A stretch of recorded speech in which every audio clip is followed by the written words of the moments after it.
How many times do you think, if I could only get out of my own way? Or there's something you want, but for some reason, you're just not going after it. There's a secret. We all have one thing in common that makes us think about that. And it's called fear. And that's what we're going to talk about today, is how to deconstruct the fear that's holding us back so we can step into that life of fulfillment that we all want for ourselves. I'm Tammy Alvarez, the founder of the Career Winner Circle, where we empower business leaders to make a big impact and love every Monday again. I am here again with our Rockstar coaching team. So Christina, Tiffany, Stephen, Kelly, welcome again. And we are going to deconstruct fear today. And just a quick backstory with me before we get started in terms of I've always unknowingly lived with the imposter syndrome. And I think I had it before it was even a thing. Because when I was 15, my dad left. My mom never graduated high school, so she was pregnant with me and she raised me and my sister. So my dad left. Long story short, we ended up homeless. And after that experience, when I finally graduated high school, I had no money, no ambition, so I just started to work. And through the fortune of great mentorship and a lot of ambition and not knowing any better, I just kept growing my career. But every time I did that, every time I did something new, I had no idea what I was doing. It's just like, fake it till you make it was my motto, because that's really the only way I could survive. And so having, decades, we're not going to say how many, of dealing with, I always joke around and say that my head is a dark and scary place. And it really is. Like, if you knew what I said to myself half the time, you're like, oh, never mind. We're going to move on. So it is a real thing. And this is something that everyone struggles with. But yet we think we're the only ones. We think that everybody else is so confident and that no one else struggles with this, because no one ever says, I'm really scared. Let's go have coffee, right? Or this is terrifying me, or I'm really feeling like a loser today. Can you make me feel better about myself? Like, we just don't talk about these things, but we're going to today. And so our first question for our lovely coaches today is really, what are your perspectives in terms of your personal experiences and that of working with your clients? What is the biggest myth about confidence? I think one of the biggest myths is that if you have a period or an experience where you're not feeling very confident, then that means you're not a confident person. That's not true. And sometimes you go through a season of something. Because you're lacking confidence for a little while doesn't mean that that won't change. It kind of can go in waves. And so I think sometimes we're afraid to embrace that lack of confidence in a given moment and do the things that would help us to grow the confidence and not just ignore the lack, because we're afraid that it says something about us, that we're not confident people, and we have to be confident people because, that's just what I have to be. I have to be a confident person. I have to be perfect, of course. Yeah. All right. Excellent. So I love the idea that it's a moment, not how you identify. Right. Because all of these things typically are cyclical, right? So excellent point. I know y'all have opinions about this. I was thinking about this, and I think that when we think about like self-confidence and the way we view ourselves, I think trying to live the myth that you need to live by someone else's definition of greatness and measure yourself against someone else's perspective of greatness or of success or whatever that is. When we begin to look at someone else and see someone else in the mirror other than ourselves, I think that begins to, at least for myself, that's when my own self-confidence becomes diminished. Again, trying to step in someone else's shoes, we want to be empathetic, but I don't have to live my life through the mirror or the lens of someone else. And I think that's when we begin to say, oh, they're great, I'm not as great. Oh, that's what success looks like. I'm nowhere near that. And then I think we begin to become unkind to ourselves. So the greatest myth, I think, is thinking that I have to measure myself through someone else's lens or definition of greatness. I love that. Right. And how we do that all the time. I found myself doing that this morning. I was looking at another coach who had like this post on LinkedIn that had bazillion comments, and I'm like, why did we have that yet? You know, and so yes, I'm 100% with you, Tiffany, on that. And I still struggle with that every single day. I want to add something too. And that's the other thing, is that we can't let perfection be the death of good. Yeah. And we have to sometimes stop and say, good enough is good enough. This is good. This is good. This is it, you know? Yes. Present recording included, right? So, you know, instead of like perfect, if it's not perfect, it's not good. No, good is great. Yeah. And embracing that. And done is even better. So yeah, absolutely. And Stephen, you're going to chime in? Yeah, to me, and this is speaking straight from my life. The biggest myth in confidence to me is that having fear or having doubt is a lack of confidence. It's not. You're having a rational reaction to something around you. If, you know, I'm deathly scared of heights. Everybody knows I've jumped out of airplanes before. Pretty funny story how that happened the first time. We're not going to go there, but my fear of heights is rational. If I fall out of an airplane, it's going to hurt. Yeah. or kill me. It's a rational fear. But just because I have that fear doesn't diminish my confidence in my ability to do it. So to me, that's the biggest myth, is just because I'm scared of something or I have fear of something, it's a lack of confidence. It's not. And the way I try to deal with it is reverse catastrophize, if you will. I look at the absolute worst possibility instantly. So hey, Stephen, you're going to start your own business? Yeah, terrifying. What's the worst thing that could possibly happen to me? I could end up dead in a ditch somewhere, John Doe, no one knows who I am. That's the worst possible thing that could happen to me. Is that going to happen from starting my own business? Probably not. So at least that's pretty drastic. So I'm good. It's not going to kill me. So I'm good. And that's how I address that confidence issue, is if it's not going to kill me, I'll be fine. Let's Charlie Mike continue mission and get it done. Awesome. How about you, Kelly? What do you think the myth of confidence is? So this is a really good question, because you see people that are just uber confident, right? And you think, oh my gosh, like they must just have it all together. Everything was so easy. Confidence is, just like a snap of the fingers for them. And we all know that the truth behind that is that's not the case at all, right? If someone is confident, one, they've put in the time and the effort. They continually put in the time and the effort, not just on one occasion. And it doesn't mean that they didn't start from a struggle point, right? Yes. So I like that, to keep that in mind, just because we're having like you said, a moment, it is a moment. It doesn't mean that it is forever. It does mean that it's a moment. And the beautiful thing is that it can change if we put in the effort to make it happen. Yeah.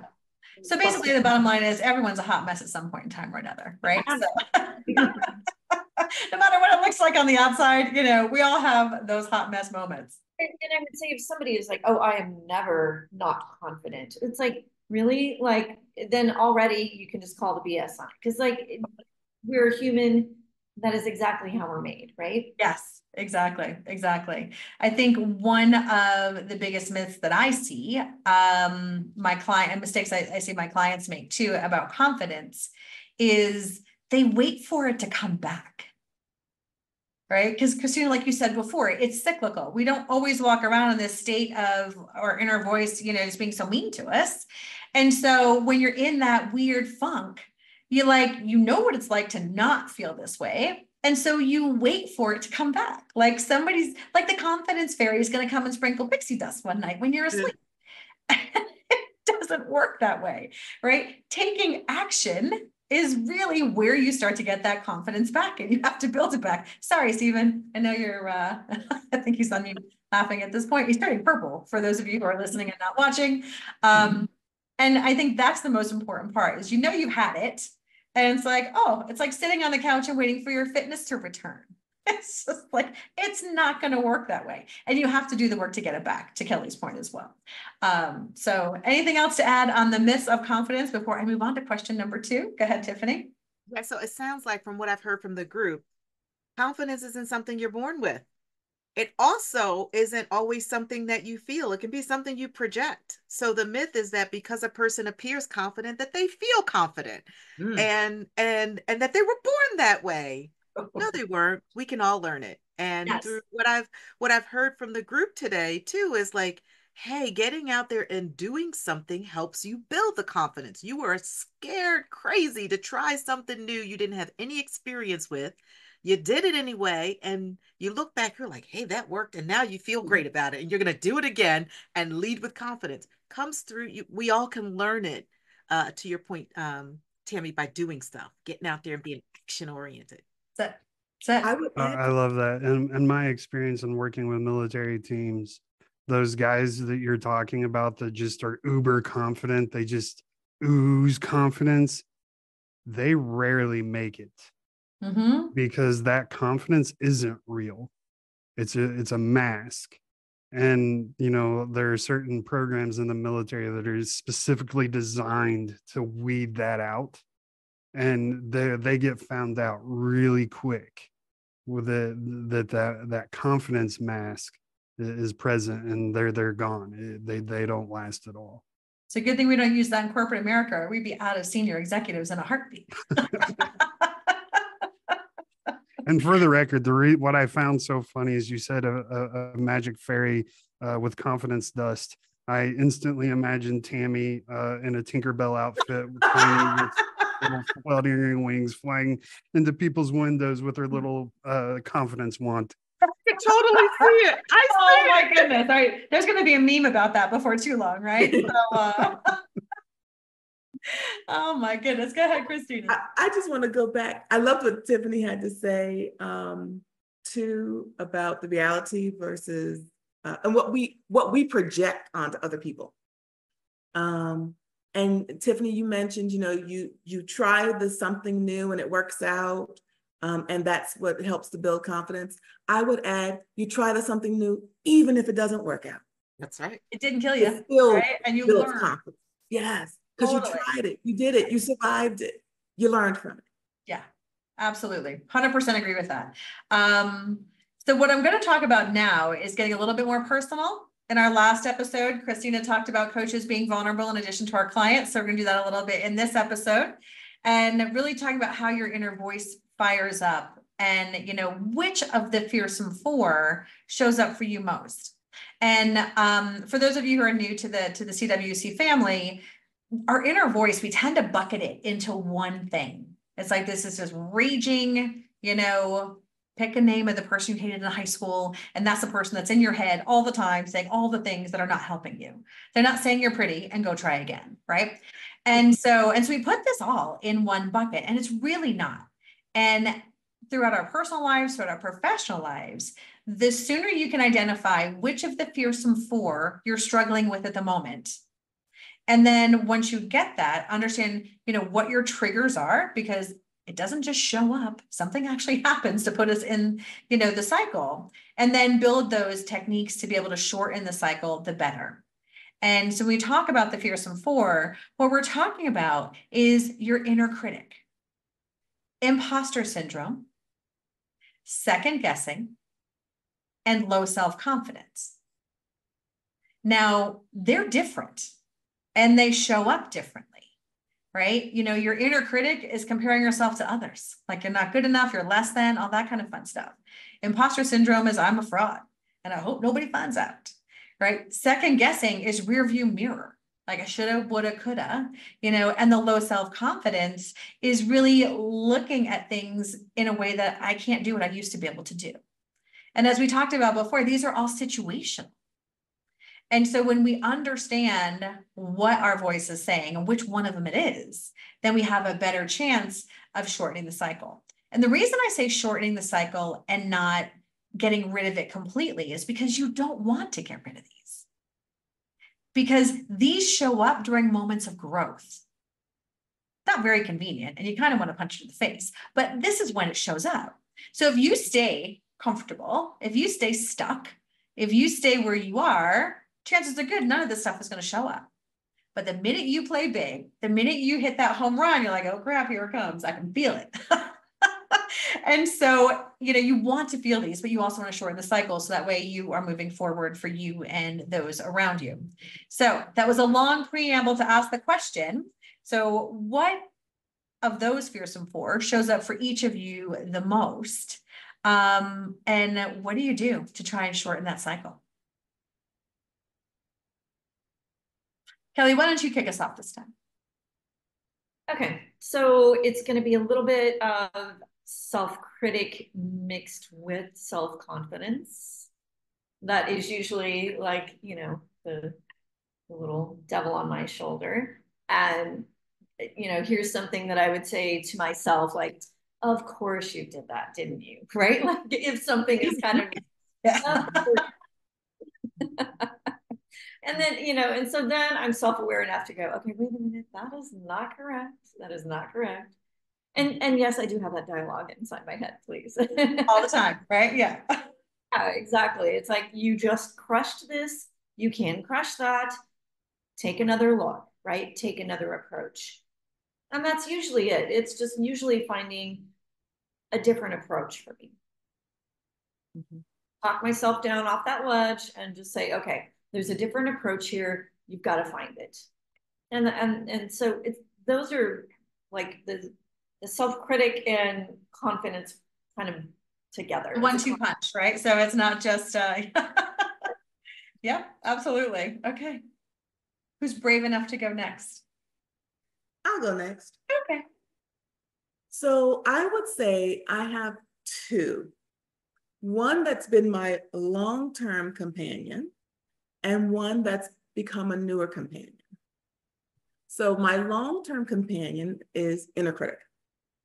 I have some of those conversations that I would not wish on my worst enemy, that go on inside my head, and I talk to myself in ways I would never speak to another living soul.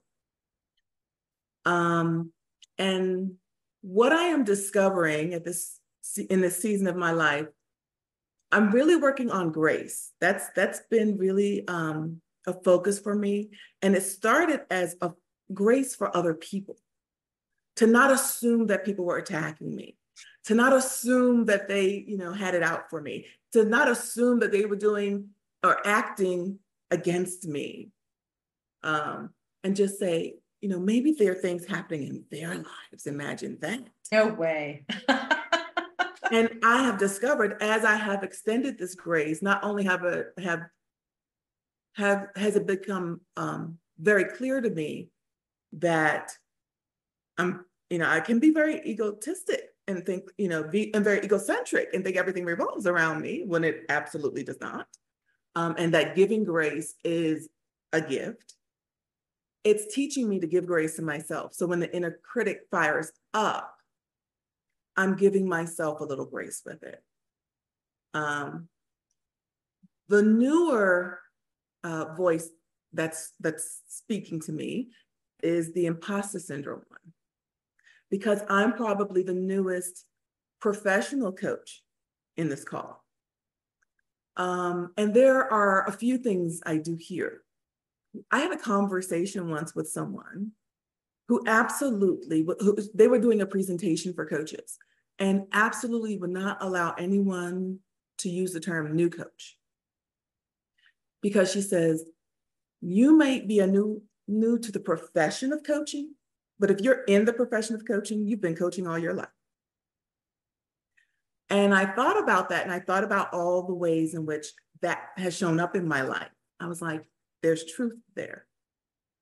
But what I find to be really effective for me is I have to suspend my own thinking and go to people who know me, the good, the bad, the ugly, and test whatever the imposter syndrome thing is against reality. And I hear those voices, and that really helps. The other thing that really helps me with the imposter syndrome, which is showing up for me, as a newer professional coach, is to actually coach, because I love coaching and I'm a good coach. So when I'm in it, when I'm doing it, I show up. I'm all in. When I'm thinking about it and thinking about all the ways in which I could fall short or come up short, that's when fear shows up for me. And you are an awesome coach. And when you hear those breakthrough moments with your clients, those are the things you just want to keep front and center, right? And those little one-liners and those little things that just like, yes, this is where I'm meant to be, and this is where my talents lie, right? So absolutely love that, and very vulnerable. Thanks for sharing. All right, who's next? I'll go. All right, Tiffany, go for it. So mine is that low self-confidence when you think you're stepping into a role and that someone else is more qualified than you to do this. Or you've seen greatness so great, you're like, there's no way I could fill half of those shoes. Or you're in a room and you look around, and for me, my degree, my master's and bachelor's degree didn't come from an Ivy League school. And so it's like, I didn't have that same privilege, so I must not be good enough or as good as them.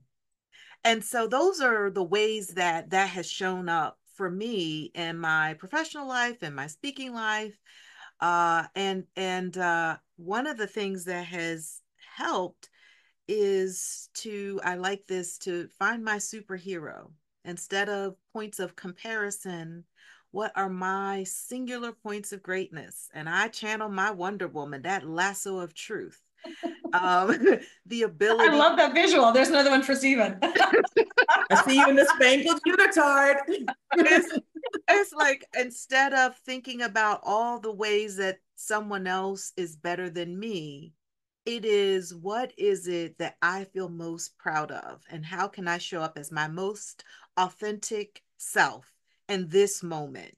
And how can I add value to this conversation? So if I'm in a room full of professionals and we're working on something, instead of, I don't need to one up anyone. If I have something of value that I want to share, I get right in there and I try to use humility to say, I don't know if this has been shared yet, or wonder what the group thinks about this. And I just get right on in there, and I'm okay with the looks. Maybe it wasn't such a great question. I don't care. I'm comfortable with that. And I think the more comfortable I became with people's reactions, good or bad, the more I used my own gifts, my lasso of truth. I can connect with people. I'm curious. My gift is asking really good questions, and those really good questions often lead the group to places they haven't been before. That's my superpower. I can see around the corner the things that people don't see. That's my gift. You don't get that with a degree or Ivy League school. It is your own gift. And so the moment I began to sort of own my gifts, whether they be soft skills or some of those other nuances of my personality and professional insights, the more confident I became, and the more I can tell myself when I'm saying I'm not good enough, or I don't belong in this room or at this podium to speak, the better I feel. The other thing is, I just see each person as an individual. And I felt like that I feel like that really helps, like when I'm at a podium and I'm about to give a speech or I'm about to speak. I'm looking out into the audience and I see people just like myself with problems just like mine. And I'm not any better than anyone else to speak on this. I'm just here at this moment. And so it's a shared experience together. Those are some ways that I've tried to talk myself off the ledge of not feeling like I belong in this seat or at this stage, on this stage or at this podium. Perfect. I love that, right? Especially with public speaking. Not a lot of people love to get up in front of a crowd of strangers and, do their thing. So that does require a certain level of confidence for sure, even if it's faked until you're done. It's like, it's showtime. Let's do this, right? All right, Stephen, I know you've hired an emotional coach, but you haven't started yet. So this might be a difficult one for you, but which one do you struggle with the most? None. I'm perfect. Pass. Yes. Until 2 weeks after your first, emotional coaching session, and then you'll have a different story. So all four, kick my butt on a regular basis. Right now, I would say probably imposter syndrome, like in this moment, is my biggest. You put me in a room with the four of you, and it's like, man, y'all have been doing this much longer than me. Y'all are way smarter than me. Tiffany's already got her master's degree. I'm still trying to get mine. You worked on Wall Street. You know everyone in Manhattan. Like, I don't belong here, and you guys are going to eventually figure out that I don't belong with you. This is like Hotel California, by the way. So.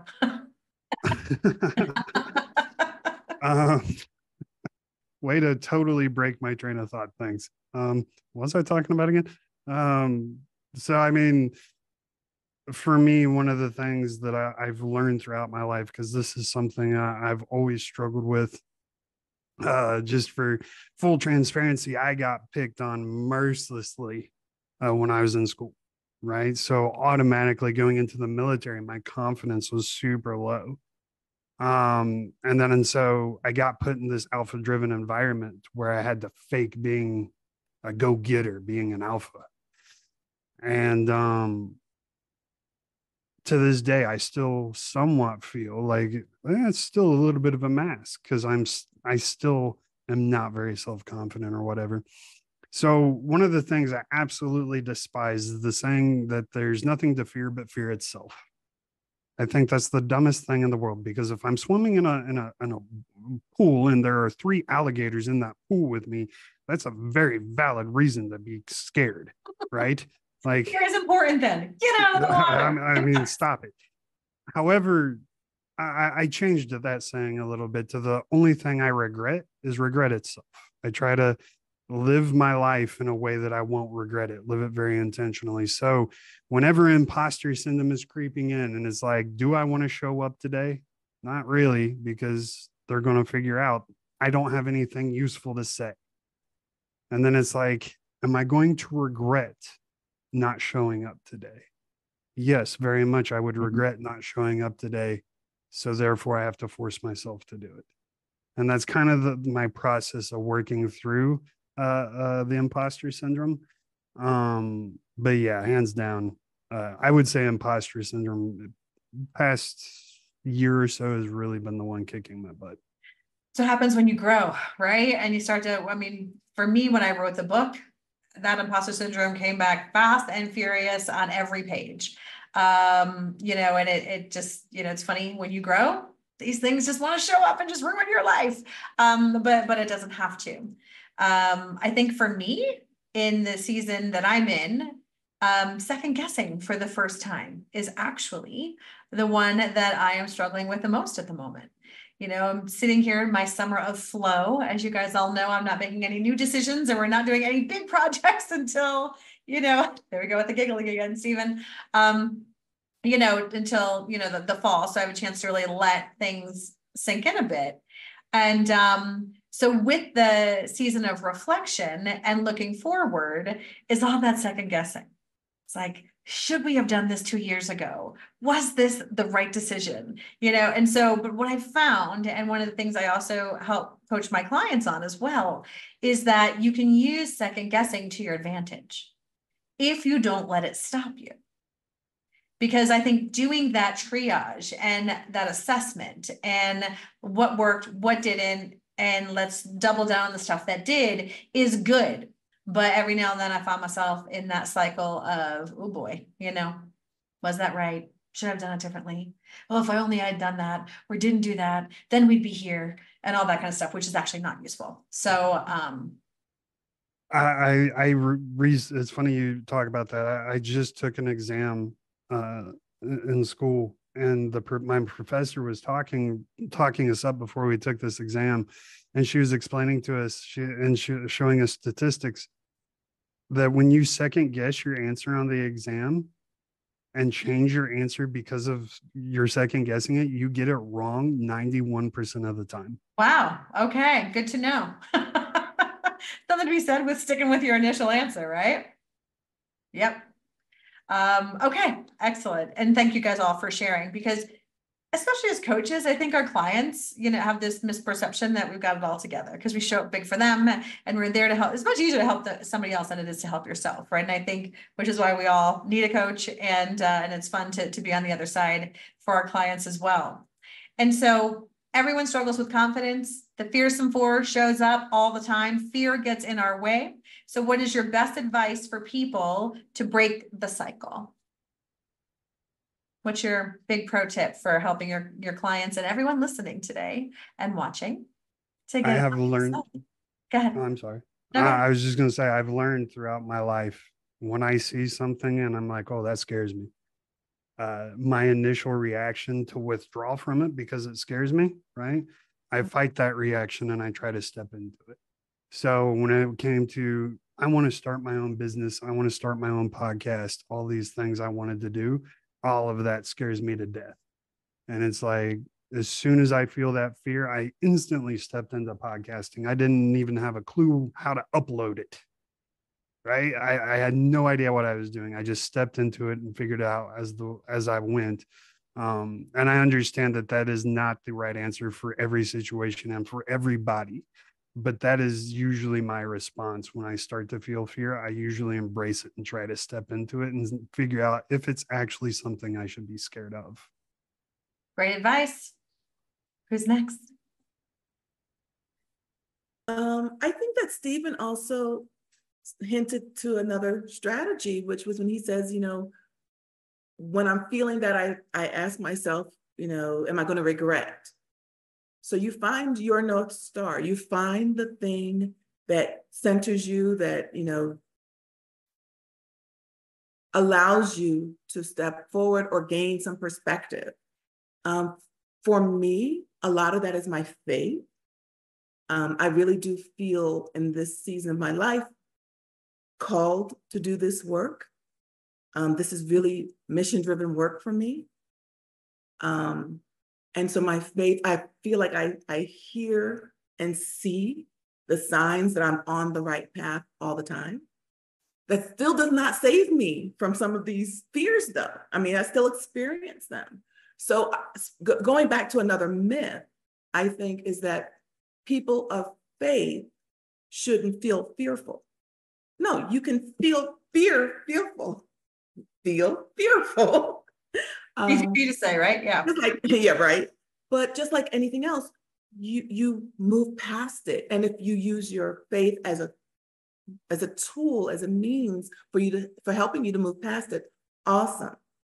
I rely on my tribe a lot. Kelly talked about that in our last session, the importance of tribe and helping you to be accountable and helping you to have perspective, and just helping you to propel. So I think another thing tribe does for you, though, is they help hold and keep your dreams for you. I mean, I have friends, that I've had for a lot of years, and they remember me when I was a teenager talking about what I wanted to do when I grow up, and how I wanted to show up in the world. And that's invaluable because I've forgotten some of that and they haven't. So I think all of these are ways that, you can help yourself to recenter, kind of pull up the big pants and move forward in love and support, because there's some real truth about gathering the resources around you that will help you so that absolutely. You can be more successful. Yeah, excellent. Kelly, what's your advice? So I kind of take it from the standpoint of, I look at maybe a previous success story, something that I was scared to attempt to try, fearful and for all the things. And I'm like, okay, you crushed this, you did it. Was it a challenge? Absolutely. And there's so much merit in that. And also with that, kind of what you were saying about the regret part, if I didn't attempt it, will I regret it more than the challenge that I'm going to take on? And for me, the regret part is like, yeah, I don't want to regret anything, right? I don't want to regret anything. So I'm up for the challenge, whatever that may be. If I succeed, if I don't, at least I know that I tried.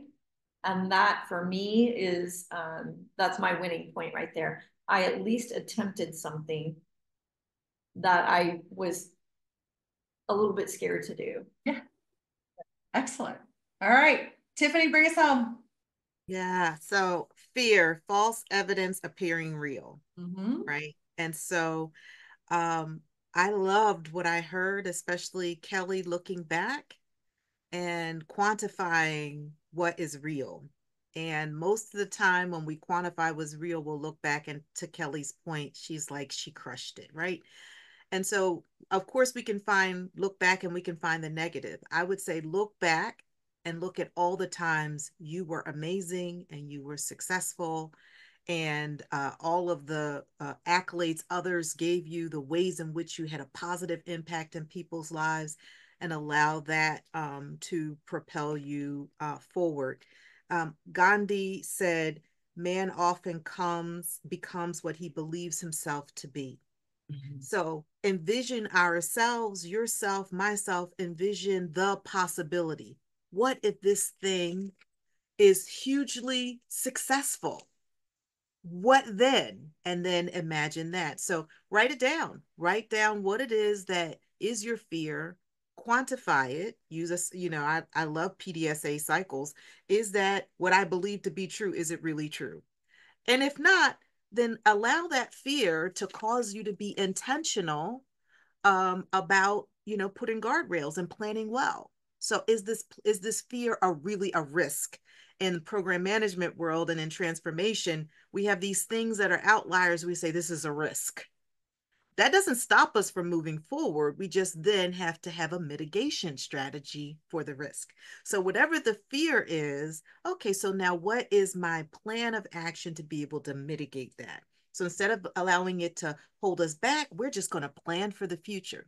And the last thing is, let's come up with a new acronym for fear, right? So instead of this false evidence appearing real, how about we just fail fast, fail forward, embrace the discomfort, allow for endless possibilities. And if it does fail, just reinvent yourself. Love it. Go ahead, Sue. Were you going to say something? No. Okay. So I would add one quick thing, Tammy, before you go, because looking at Tiffany made me think about her and her spangly outfit with her lasso of truth. Another thing that you taught me is really coming up with and leaning into your power songs. And it's a combination of what you said and also what Kelly said. I have those songs that make me feel good. They have a message. They're the ones I play when I'm crushing it. Everything is awesome. And then when I'm not feeling that way, I'm like, oh no, I'm feeling slow. I can't do. No, I want to play that to remind myself that I've been there. I go there. This is how I choose to live my life. And so it can be something as small as a song to, completely coming up with a strategic plan. To get that mojo back, right? Yeah, absolutely. It was funny you mentioned that song, right? So a friend of mine, after the launch party for the book, he was there and he's like, I got your new theme song. And it was Unstoppable. I forget who the artist was. And I'd never heard it before because I live under a rock. And so I listened to it and I was like, it made me cry. I'm like, really? Is that what you think of me? Which I thought was really cool. So, if have other people give you a theme song too, because it might be very enlightening. So thank you, Ron. But so I think my advice is, in terms of how we shorten the cycle, how we deal with this as a just natural part of growth. and how this can become an accelerator, not a showstopper for most of us that get stuck, is we have this, I believe, an unhealthy relationship with failure. Mm-hmm. And because all of this is to avoid failing in one way, shape, or form. This whole conversation is so you don't look like a knucklehead. And so from that perspective, I think it's important to realize two things. One is that you cannot succeed without having failed. So if you are avoiding failure, you are preventing success. So it's in everyone's best interest to figure this out so you can continue to thrive. And Tiffany was hitting on my second point, which is this becomes easier when you adopt this experimental mindset. So much of how we hold ourselves accountable are due to standards that no one can live up to. And yet we do it to ourselves. We would never do it to anyone else. We'd never say these things to anyone else. We don't have these expectations of anyone else, but we have them for ourselves. And for the most part, everyone listening and watching is not saving lives, nor are they curing cancer. And so if you can just lower the intensity about the make or break, about the importance of this in the grand scheme of life, and start to gain some much needed perspective. So that way you can give yourself the grace that Christina was talking about and really be able to take that experimental mindset and be almost like, instead of make or break, pass, fail, good, bad, yes, no, it's like, what does this button do? Let's try this. I mean, when I brought all these coaches on, I'm like, I don't know what I'm doing yet. So we're just going to figure this out. And we changed some things and some things worked and we continue to modify versus saying, I got everything straightened out. This is exactly how it's going to work. And then you realize, a million things that you didn't know or think about. So I just encourage you guys to really, adopt and embrace that experimental mindset. Be open to others that you're working with to say, I don't have all the answers. Because guess what? They already know you don't. So you're not giving them any big secrets and you're buying yourself some space to be able to figure things out along the way. So we are here to help you get over that fear factor. So make sure you reach out, connect with all of us. We're happy to have complimentary coaching conversations as well to help work out whatever is going on in your professional life as well. So please reach out. And guys, thanks again for a great roundtable. See you next month. Bye.